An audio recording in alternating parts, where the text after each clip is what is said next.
Hola, bon dia i bona a tothom. Avui us vull parlar del procés tèxtil que es duia a terme dintre dels vapors. La indústria tèxtil catalana, en el segle XIX i començaments del segle XX, es va centrar principalment en tres tipus de fibres, el cotó, la seda i la llana. En el Vallès Occidental, el que és la indústria llanera, es va centrar principalment en dues ciutats, Sabadell i Terrassa, i en el que era el model fabril dels vapors. En l'interior del Museu de la Ciència i la Tècnica de Catalunya ens mostren una exposició molt interessant sobre tot el procés tèxtil llaner que es duia a terme en l'interior del vapor Aimeric Amat i Jover. Recordem que es produïa tot el procés. En aquest vapor es feia la selecció de la llana, es filava, es teixia, es tenyia, es feia tot fins a acabar tenint el que era el teixit, gairebé ja per portar-ho cap al magatzem per fer la venda d'aquests teixits. No era gens fàcil treballar en una fàbrica tèxtil en aquella època. Hi havia moltíssim soroll, els obrers i les obreres s'havien de comunicar pràcticament amb senyes perquè era impossible escoltar-se la veu, hi havia molta humitat, hi havia un pulsing constant a tot l'aire, no acabava d'haver-hi una bona ventilació. Es sap que en el 1913 la jornada laboral consistia en 11 hores, depenent de la demanda hi haurien 2 torns per poder facilitar que hi hagués una bona producció, soroll de tele, soroll de diners, així també li podien treure prou rendiment al que era la força de la màquina de vapor i a les calderes. El procés per aconseguir un teixit de llana és llarg i complex, però primer de tot el que necessitem és la matèria primera. Com es aconsegueix? Esquillant els vents.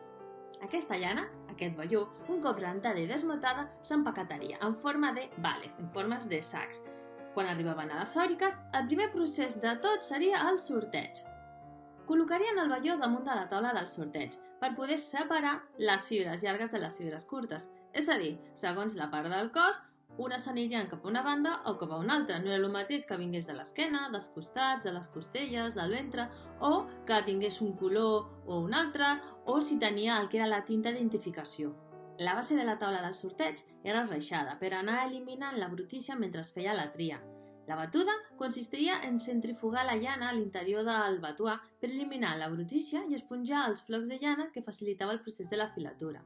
Un dels residus que s'anirien generant era el greix de la llana que es podia aprofitar, la lanolina, per poder crear productes de cosmètica. Després de la neteja de la llana, aquesta queda escongida i cal esponjar-la per començar a veure la filatura. El procés és diferent segons el tipus de fibra. És a dir, en el cas de les fibres curtes, s'aplica el que és la filatura de carda o assortiment, amb la qual s'obtindrà un fil voluminós i pelut per a confeccionar teixits rústics i gruixuts. Per a les fibres llargues, s'aplica un procés molt més llarg i complex, anomenat filatura d'estam o de llana pentinada. Amb aquest procés s'eliminen les fibres curtes de manera que el fil que s'obtindrà serà prim i molt més resistent. En els dos tipus de filatura, el que s'acaba obtenint és la metxa o cinta, que ha de passar tot un procés d'estirament i torçat per obtenir un fil resistent. Aquesta mecanització inicialment es va fer amb la selfactina i posteriorment es va fer amb la contínua de filar. La filatura de carda rep el nom de l'antic procés manual en què s'utilitzaven cars per poder desenredar i estirar les fibres de llana. Era un procés molt pesat, però fonamental per a l'obtenció d'un bon fil. D'aquí ve la dita uns s'enduen la fama i d'altres carden la llana. Vol dir que els teixidors obtenien la tela final i gràcies a la seva feina obtenen el reconeixement, però qui ha fet la feina imprescindible han sigut els cardaires. Bàsicament, en aquestes cardes, en aquestes obridores, el que han fet és obrir, trencar, deixar aquesta napa, aquest estam així molt esponjós perquè a partir d'aquest moment sí que ja es pugui començar a treballar molt millor el que serà el futur fil. El fil dels fusos, abans de poder passar al tissatge, anaven a l'aspi on s'enrotllaven en madeixes que es podien tintar.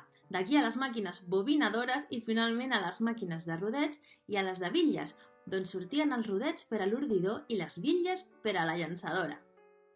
El procés del tissatge consistia a entrecreuar i lligar dues sèries de fils, l'ordit i la trama.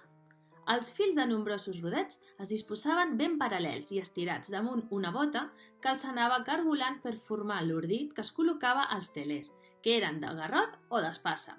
Un cop al teler, una peça anomenada gis aixecava una part dels fils, llavors la llançadora Feia una passada de trama col·locant el fil de la bitlla en sentit transversal. A continuació, el llis aixecava els altres fils i novament tornava a passar la llançadora.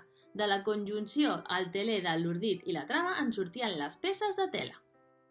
L'ordidor és la màquina específica on s'han disposat centenes de fils ben ordenats en paral·lel i amb una longitud considerable, ben enrotllats en un plegador. Per formar l'ordit, prèviament s'han de preparar els rodets de fil a partir dels quals l'ordidor estirarà el fil. La preparació de l'ordit és una tasca que cal fer amb molta atenció. Precisament aquí era un lloc on el treball de les nenes, de les més jovenetes, era important perquè les seves mans, al ser més menudes, facilitaria que si un d'aquests fils es trencava o s'havia de fer alguna cosa, elles ho podrien fer molt millor. El teler és un dels elements més representatius de la revolució industrial. Va ser el primer element en mecanitzar-se en el procés tèxtil.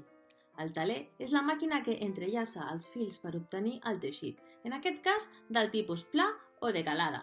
El plegador amb l'ordit es col·loca a la seva part posterior i la part central del teler, els fils de l'ordit s'enllacen amb els llissos. A continuació, els fils passen a través de la pua o pinta.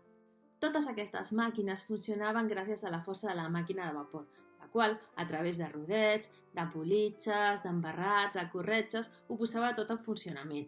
Hi havia possibles accidents laborals. Un d'ells té a veure amb el mocador que portaven totes aquestes dones al cap. Com que estava tot connectat a través d'aquestes corretges, si una senyora s'acostava massa a aquesta corretja i no portava res que la protegés, podia enganxar-se als cabells i amb la mateixa força això marxaria. Li faria una infecció i amb la situació poco higiènica que hi havia en aquell moment, doncs això seria una mort segura, quasi. El laboratori també era un lloc molt especial i molt important. Aquí podrien analitzar els seus fils, buscarien fórmules per fer-los molt millor, podrien començar a experimentar amb els colors, fer coses per poder millorar el seu producte final i així guanyar més clients. En els telers, gràcies a l'ordit i a la trama, aconseguirien fer els teixits. Hi ha tot tipus de telers. Un a destacar seria el teler jacquard, el qual, amb una sèrie de cartronets que nosaltres veiem com foradets, era un patró per poder fer dissenys, perquè hi haguessin dibuixos. Aquí, per exemple, podeu veure el logotip ja antic, perquè l'han canviat, del Museu de la Ciència. Quan la tela ja ha sortit del teler, arriben els acabaments, i un d'aquests seria el procés del tenyit. Ens podríem trobar que s'ha tenyit abans el que és el fil o a posteriori. Es tracta de fixar un color al teixit o al fil a través de colorants. Aquests han pogut fer-se a través de pigments o tints d'origen natural o bé d'origen sintètic. Es necessita molta aigua. Aquests teixits han de quedar submergits en una dissolució d'aigua i colorant durant un temps per a que les substàncies que proporcionen color quedin absorbides i fixades a la fibra. A continuació, s'esbaldeix amb aigua per deixar el teixit lliure del colorant que no ha quedat fixat i es posa a secar. Precisament aquestes indústries necessitaven tanta quantitat d'aigua que se'ls coneixia com el ram de l'aigua. En aquesta secció també trobaríem altres màquines que estaven relacionades amb els acabats. Aquí tenim la pèrsia de cardots. Com podeu veure, hi ha un gran cilindre recobert de cardos que al passar la tela per la seva superfície estiren les fibres de llana superficial deixant un tacte ben pelut.